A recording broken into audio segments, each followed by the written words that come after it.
Hey there, everybody, and welcome into Gambling Goals. I'm your host, Mitch Carr, and the man you came to see, as always, Prospector Sam. You can find me on Twitter at MitchCarrTV. You can find him on Twitter at Prospector_Sam. And Sam, your inaugural Euro 2020, which is taking place in 2021, picks. You went 2-2 for us over the weekend, and really you got screwed in that Switzerland Wales game by VAR. VAR is ruining this tournament. That was just the beginning of an epidemic of goals ruled out for VAR. I know we had at least one in that match. There was two in the French and German match that happened on Tuesday. We were recording this on Wednesday the 16th. There was one in the Finland game, and then the first goal by Chiellini in the Italy game against Turkey today was also ruled out. And I want to bring up an interesting prop bet for you. One of the games that's happening on Thursday the 17th is going to be Ukraine and North Macedonia.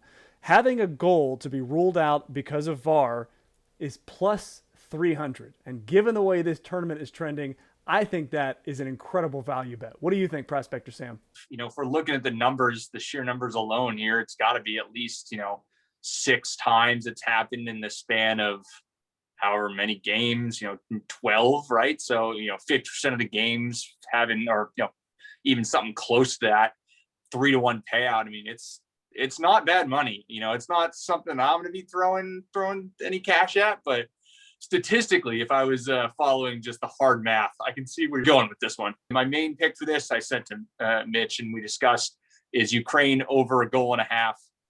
It's about minus 113, which is standard odds.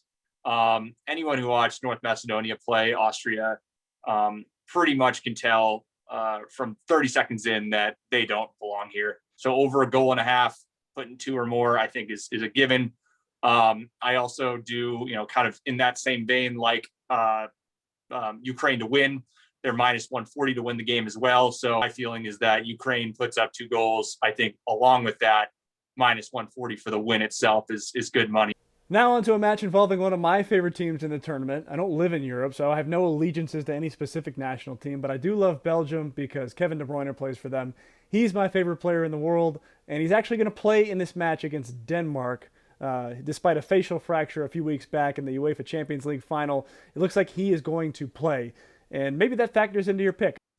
Well, I guess we should start by mentioning Christian Eriksen and just saying, happy to see him alive as a Tottenham fan and somebody who supported him for a long time. That was sobering and scary. This Danish team had one big flaw going into the tournament. I talked about it, wrote about it. It's that they cannot score goals. Their goal scoring record in qualifying was terrible. Their goal scoring leader, ironically enough, was not an attacker. It was midfielder Christian Eriksen. That's a problem. On the other side, Belgium's just really good.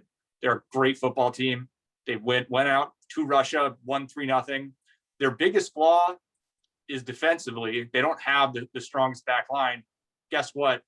Playing this Danish team, that's not going to be a problem at all because they really don't have any offensive firepower. So, in my opinion, this game sets up perfectly for Belgium to come out and to just beat the pants right off of the Danes, right in front of their fans. It's going to be emasculating. It's going to be embarrassing, but that's the reality of it. Now on to two teams that are kind of moving in opposite directions. Croatia just looked awful, lifeless against England in a 1-0 loss, and frankly, they were lucky it was only 1-0. Whereas Czech Republic really surprised a lot of people, myself included, and may have scored the goal of the tournament already. A blast from midfield that beat a Scottish keeper.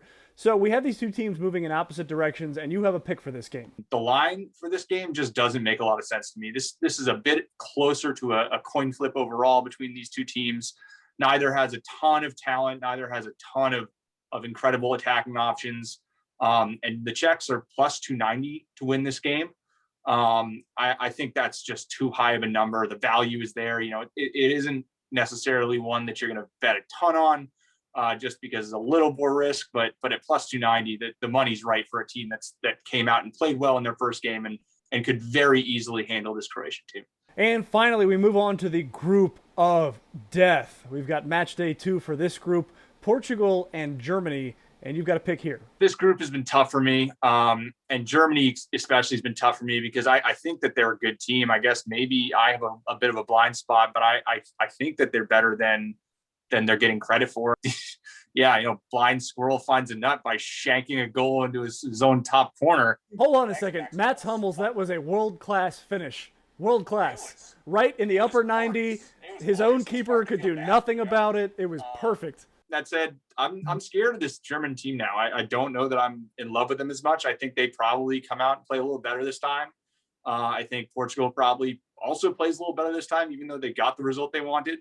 Both teams to score feels like a good one to me. I think they both play fairly attacking soccer. Ronaldo's going to force this team up and force them to give him chances. And Germany's just going to control the ball, get the ball up the wings, and kind of force their way in against a defense that won't be quite as good as France's was, with players like N'Golo Kanté kind of controlling the middle. I think both teams to score is a good option. Minus 126, I believe. That's good bankroll building money. Pay out 80 cents on the dollar, which is worth it for what you're getting. I have to say, one of your tweets that made me laugh from Tuesday was, if you bet Portugal to win and to score 2 or more goals, you feel kind of dirty. And you must have felt dirty because they scored 3 goals and they were all after the 80th minute. I was sitting there with a bunch of guys on Discord who I had told to take Portugal money line, Portugal to score 2 or more goals, and over 2.5. And I was sitting there shamefully, like the one person who works for Dimers, like, hey guys, I know I told you these were all great picks, and I'm all completely wrong. And then in the span of 10 minutes, I looked like a genius, and it was like, oh yeah, no, I knew this all along. I felt a little wrong. I felt a little dirty, but that's gambling. I've been every gambler's been on the wrong side of those hits. Go find a friend who bet the under in that game, because God forbid, I'm sure they were, standing on the edge of a bridge contemplating life. So, it is what it is. That's gambling, and sometimes you need luck. Well, there you go. 4 picks plus just a rollicking discussion of Euro 2020 so far. He likes Ukraine over 1.5 goals against North Macedonia. That one is around minus 105. It's a little bit less than even. He likes Belgium money line. That one is even as they take on Denmark. He likes the Czech Republic money line. That's between plus 250 and plus 300, depending on where you get it.